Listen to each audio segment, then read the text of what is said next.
Hello students, Gayatri senior secondary school online classes में आप सबका स्वागत है। कोरोना महामारी की वजह से स्कूल की ऑफलाइन क्लासें नहीं लग रही है, इसीलिए स्कूल की ओर से ऑनलाइन क्लासों की व्यवस्था की गई है। आप घर बैठे ऑनलाइन क्लासों को यूट्यूब चैनल के माध्यम से पढ़ सकते हैं, देख सकते हैं। तो सबसे पहले आपने यदि गायत्री सीनियर सेकेंडरी स्कूल का यूट्यूब चैनल सब्सक्राइब नहीं किया है तो सब्सक्राइब कर लें। साथ ही बेल का जो बटन है वो भी दबाएं ताकि ऑनलाइन क्लासेस से संबंधित जो भी इन्फॉर्मेशन है वो आपको समय समय पर मिलती रहे। आज अपन क्लास 12 ज्योग्राफी के अंदर विश्व की प्रमुख जो जनजातियां हैं उसके बारे में चर्चा करेंगे। तो आप 11th क्लास से बिना एग्ज़ाम दिए सीधे 12वीं क्लास में प्रमोट हुए हो और 12वीं क्लास में जो ऑफलाइन क्लासें नहीं लग रही है तो ऑनलाइन क्लास के माध्यम से आपके माध्यमिक शिक्षा बोर्ड अजमेर के सिलेबस के अकॉर्डिंग जो लेसन ऑनलाइन क्लासों में पढ़ाए जा रहे हैं उसका आप विधिवत अध्ययन करते रहें। क्लास 12 के अंदर ज्योग्राफी में जो दूसरा लेसन है विश्व की जनजातियाँ, विश्व की प्रमुख जो जनजातियाँ हैं उसके बारे में आज अपन चर्चा करेंगे। तो सबसे पहले जानते हैं कि विश्व के अंदर जो जनजातियाँ हैं ये जनजातियाँ पृथ्वी पर मानव को रहते हुए लाखों वर्ष बीत चुके हैं और लंबे काल में मानव ने प्राकृतिक वातावरण के साथ समायोजन करना सीखा है। मानव ने तकनीकी विकास के साथ साथ वातावरण समायोजन में भी तीव्र गति से परिवर्तन किया है। विश्व में आज कुछ क्षेत्र ऐसे हैं जिनमें कई जनजातियां आदिम ढंग से अपना जीवन यापन कर रही है। उनकी जीवन शैली में विशेष बदलाव नहीं आया है। इस प्रकार की जनजातियां शीत प्रदेश, घने जंगलों, उष्ण और शुष्क मरुस्थलों, खास घास के जो मैदानों, दुर्गम पहाड़ी क्षेत्रों में निवास करती है। इनकी अपनी एक विशिष्ट संस्कृति, सामाजिक ढांचा, परंपराएं, रीति रिवाज और मान्यताएं हुआ करती है। इन जनजातियों की अर्थव्यवस्था का आधार खाद्य संग्रहण, आखीट, घूमकड़ और पशुचारण व आदि ढंग से निर्वाण कृषि करना आदि भी है। ये विभिन्न प्राकृतिक दशाओं में प्राचीन काल में मानव और वातावरण के संबंध की सूचक है। तो मित्रों, जो जनजातियां हैं ये जनजातियां आदिम ढंग से जीवन यापन कर रही है। इसमें जो वर्तमान जनरेशन का जो बदलाव है वो बदलाव कम देखने को मिलता है। ये ज़्यादातर दुर्गम क्षेत्र है, पहाड़ी क्षेत्र है या मरुस्थलीय क्षेत्र है, सुदूर यानी कि कहीं तटीय क्षेत्र है या हिमाच्छादित क्षेत्र है। ऐसे दुर्गम और जो प्राकृतिक दृष्टि से विकट क्षेत्र है जहाँ मानव आवास के लिए अनुकूलन दशाएं नहीं के बराबर है, उन क्षेत्रों के लिए में ये निवास करती है। इनकी अलग सामाजिक और सांस्कृतिक व्यवस्थाएं हुआ करती है। इन सामाजिक और सांस्कृतिक व्यवस्थाओं पर वर्तमान बदलते युग का प्रभाव बहुत कम देखने को मिलता है। इसी कारण ये जनजातियां एक आदिम ढंग से जीवन यापन किया करती है। इनके जो रोजगार निर्वहन के क्षेत्र है या आजीविका चलाने के जो संसाधन हैं वो अलग हुआ करते हैं या कुछ ऐसे विचित्र प्रकार के रहते हैं, जैसे खाद्य संग्रहण करना, आखेट करना या आदिम ढंग से निर्माण करना। तो खाद्य संग्रहण है, भोजन संग्रहण है, ये भी कुछ इसमें बदलाव हुआ है। जैसे प्राचीन समय के अंदर जो खाद्य संग्रहण या भोजन संग्रहण हुआ करता था केवल खाद्य वस्तुओं का हुआ करता था। और इसके अलावा ज़रूरतमंद जो आवश्यकताएं हैं पहनने के लिए या सोने के लिए या अन्य कुछ औजार बनाने के लिए, कुछ खाने के लिए, इस प्रकार की वस्तुओं का भोजन संग्रहण हुआ करता था। लेकिन वर्तमान समय के अंदर इसमें कुछ बदलाव आया है। ये जनजातियाँ भोजन संग्रहण में अपने भोजन जो खाद्य पदार्थ है उसका संग्रहण के साथ साथ कुछ ऐसी वस्तुओं का संग्रहण करती है जो मार्केट में बेच करके नकदी प्राप्त की जा सकती है। उनमें से कई जन औषधियाँ हुआ करती है, कई प्रकार की यानी कि जो मांस या जंतुओं की जो हड्डियाँ वगैरह है या कुछ ऐसे यानी कि चमड़े से संबंधित उद्योग है, तो उनसे संबंधित जो वस्तुएं हैं उन वस्तुओं को इकट्ठा करके ये जनजातियां हैं वो मार्केट में नकदी के रूप में बेच देती है। इनके अलावा कुछ जंतुओं का भी ये आखेट करती है, शिकार करती है। उनके जो उत्पाद है वो भी मार्केट में, बाज़ार में नकदी के रूप में बेच दिया जाता है। तो जनजातियों के जीवन शैली और सामाजिक और सांस्कृतिक व्यवस्थाओं में बदलाव तो कुछ हुआ है, लेकिन इतना नहीं हुआ जितना बाकी क्षेत्रों में हुआ है। इसीलिए मित्रों, विश्व की ये जो जनजातियां हैं वो अलग अलग क्षेत्रों में अलग अलग यानी कि प्रकार से, अलग अलग ढंग से, अलग अलग सांस्कृतिक और सामाजिक व्यवस्थाओं के अनुसार, रीति रिवाजों के अनुसार निवास करती है। उनका एक अलग तरह का कल्चर है।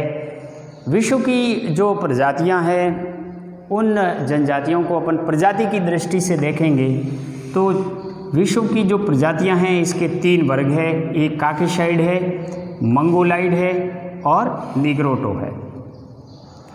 ये जो काकेसाइड, मंगोलाइड और निग्रोटो है, इनमें बहुत सारी प्रकार की जनजातियां हैं। जैसे काकेसाइड प्रजाति के अंदर सेमोइड्स और किर्गिज है। पश्चिमी यूरोपीय क्षेत्र और जो साइबेरियन का क्षेत्र है वहाँ पर काकेसाइड प्रजाति निवास करती है। इन काकेसाइड प्रजाति में सेमोइड जनजाति है, किर्गिज जनजाति है और येजू जनजाति भी है। इसके अलावा मंगोलाइड जनजाति है और मंगोलाइड जनजाति जो ज़्यादातर कनाडा और उत्तरी अमेरिका, दक्षिणी अमेरिका इन महाद्वीपों में निवास करती है। तो मंगोलाइड प्रजाति के अंदर एस्किमो जनजाति पाई जाती है जो मंगोलाइड प्रजाति का रूप है। और निग्रोटो प्रजाति है उसमें पिग्मी जनजाति है, बुशमैन जनजाति है, सेमोइड जनजाति है, मसाई और बदू है। और भी खूब सारी जनजातियां हैं, लेकिन अपन उन जनजातियों को पढ़ेंगे जो आपके सिलेबस में हैं या माध्यमिक शिक्षा बोर्ड द्वारा जारी क्लास 12 की बुक के अंदर जो जनजातियां दी हुई है उसी के बारे में अपन चर्चा करेंगे। तो मित्रों, इन जनजातियों का वास्तव में जैविक समूह नहीं होकर एक सामाजिक और सांस्कृतिक समूह का प्रतिनिधित्व रहता है। जनजाति लोगों का वह समूह है जो सामाजिक रीति रिवाज, सांस्कृतिक परंपराओं के द्वारा एक दूसरे से घनिष्ठ रूप से संबंधित है। और विश्व की जो प्रमुख प्रजातियां हैं उनमें ध्रुवीय और ठंडे प्रदेशों में निवास करने वाली प्रजातियां हैं, जैसे एस्किमो है या सेमोइड्स है। एस्किमो और सेमोइड्स है जो ध्रुवीय प्रदेशों में निवास करती है या ठंडे प्रदेशों में निवास करती है। जैसे कनाडा का जो उत्तरी भाग है, अलास्का का भाग है, ये जो द्वीपीय क्षेत्र है, उत्तरी ध्रुवीय क्षेत्र है, इनमें निवास करती है एस्किमो। और ग्रीनलैंड का क्षेत्र है, इसमें एस्किमो निवास करती है। साइबेरियन का जो क्षेत्र है, नॉर्वे का उत्तरी क्षेत्र है, फिनलैंड का और रूस का साइबेरियन क्षेत्र है, इसमें सेमोइड्स जो जनजाति है, किर्गिज जनजाति है, ये निवास करती है। विषुवत रेखीय सघन वनों के निवासी है, यानी विषुवत रेखा है उसके आसपास सघन वनों में जहाँ सदाबहार वन पाए जाते हैं उन क्षेत्रों में पिग्मी, शेमांग और शकाई जनजाति निवास करती है। इनके अलावा उष्ण और शुष्क कालहारी मरुस्थल के निवासी है वो बुशमैन जनजाति है। ये कालहारी मरुस्थल में निवास करती है अफ्रीका में। उष्ण कटिबंधीय घास के मैदानों में निवास करने वाली जो जनजातियां हैं जिसमें मसाई है और बदू जनजाति है। इनके अलावा समशीतोष्ण कटिबंधीय घास के क्षेत्रों में निवास करने वाली जो जनजाति है, रूस के क्षेत्र में समशीतोष्ण कटिबंधीय का क्षेत्र है वहाँ निवास करती है, वो किर्गिज जनजाति है। और कुछ दुर्गम पहाड़ी और पठारी क्षेत्रों में भी निवास करती है। जैसे इंडिया की दृष्टि से देखें तो भील, गोंड, संथाल, मीणा, नागा अन्य जनजातियां हैं। तो भारत में भी खूब सारी जनजातियां निवास करती है, जिसमें भील जनजाति है, राजस्थान में, दक्षिणी राजस्थान में निवास करती है, उदयपुर बांसवाड़ा क्षेत्र के अंदर। हालांकि कुछ यानी सभी ज़िलों में कम मात्रा में निवास करती है, लेकिन खास करके राजस्थान के उदयपुर और बांसवाड़ा ज़िले हैं उसमें भील जनजाति निवास करती है। भारत की देखें तो भारत में भी मध्य प्रदेश है या छत्तीसगढ़ का इलाका, झारखंड, वहाँ ये जनजाति निवास करती है। गोंड जनजाति है वो झारखंड और छत्तीसगढ़ में निवास करती है। संथाल प्रायद्वीपीय भारत में निवास करती है। मीणा जनजाति राजस्थान मध्य प्रदेश में है। नागा जनजाति नागालैंड में है। और मेघालय के अंदर मित्रों 3 जनजातियां हैं, जिसमें गारो, खासी और जयंती। इसी जनजातियों के नाम पर ही गारो, खासी और जयंती की पहाड़ियाँ मेघालय के अंदर स्थित है। तो भारत में भी खूब सारी जनजातियां हैं और पूर्वोत्तर जो भारत है उसमें बहुत सारी जो पर्वतीय माला हैं या पहाड़ियां हैं, उनके नाम उन जनजाति के निवास क्षेत्र के आधार पर ही पड़ा है। अब अपन सबसे पहले एस्किमो जो जनजाति है, ये एस्किमो मंगोलाइड प्रजाति का भाग है। और एस्किमो जनजाति जो आर्कटिक प्रदेश में मानव आज भी विकास की प्रारंभिक अवस्था में है। जो आर्कटिक प्रदेश है, तो आर्कटिक प्रदेश किसको कहेंगे कि जो कनाडा के उत्तरी भाग है ध्रुवीय प्रदेश वाला, अलास्का का उत्तरी भाग है, ग्रीनलैंड का है, और इससे भी उत्तर कुछ द्वीपीय क्षेत्र है, उसको अपन कहते हैं आर्कटिक प्रदेश। तो ये आर्कटिक प्रदेश है। जो अंटार्कटिक, आर्कटिक यानी कि महासागर है, उससे सटा हुआ जो भाग है उसको अपन आर्कटिक प्रदेश कहते हैं। तो उत्तरी ध्रुवीय जो क्षेत्र है कनाडा का या ग्रीनलैंड का, इस आर्कटिक प्रदेश के अंदर एस्किमो जनजाति निवास करती है और उसका प्रारंभिक अवस्था में ही विकास अभी हो पाया है। ये जनजाति आखेट, मछली पकड़ना और संग्रहण करना एस्किमो जनजाति की आजीविका का मुख्य आधार माना जाता है।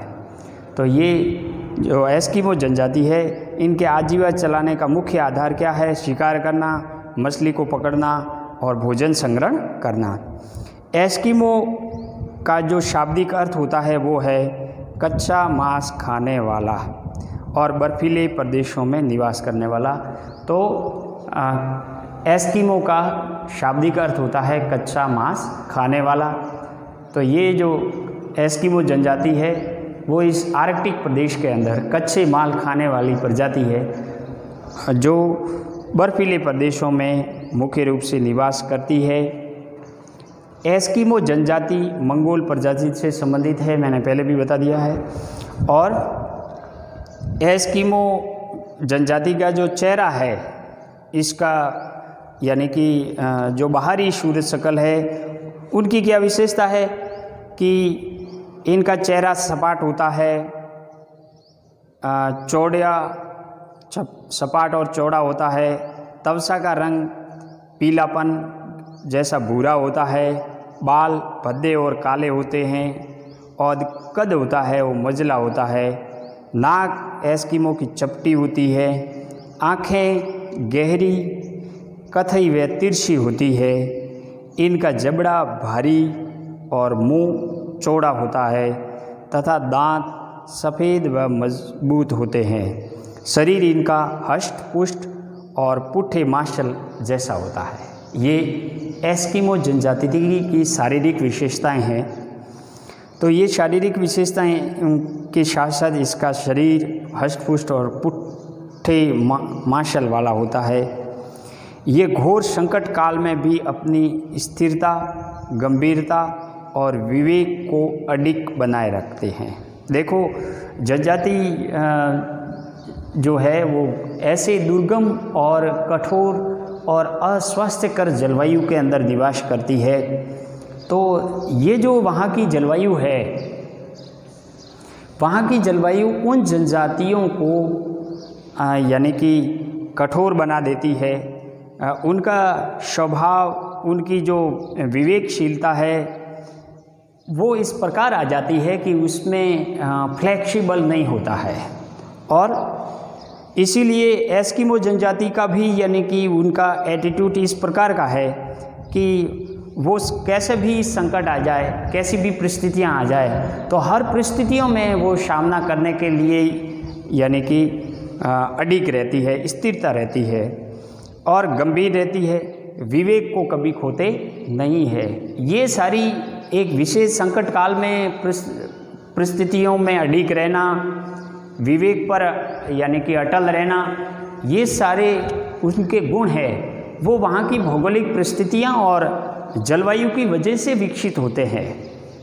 और यानी कि इससे संबंधित एक अरस्तु ने कहा था जनजातियों से संबंधित कि पश्चिमी यूरोपीय जो देश के लोग हैं, साइबेरिया क्षेत्र के जो लोग हैं, वो यानी कि लीडर होते हैं, साहसी होते हैं और उसमें चिंतनशील का स्वभाव नहीं पाया जाता है, लेकिन वो अपने विश्वास के पक्के होते हैं और साहसी होते हैं, लीडर होते हैं और वो अपने कार्य के प्रति हमेशा तत्पर रहते हैं। जबकि एशियाई देश हैं, वो एशियाई देशों के लोग हैं, वो चिंतनशील रहते हैं।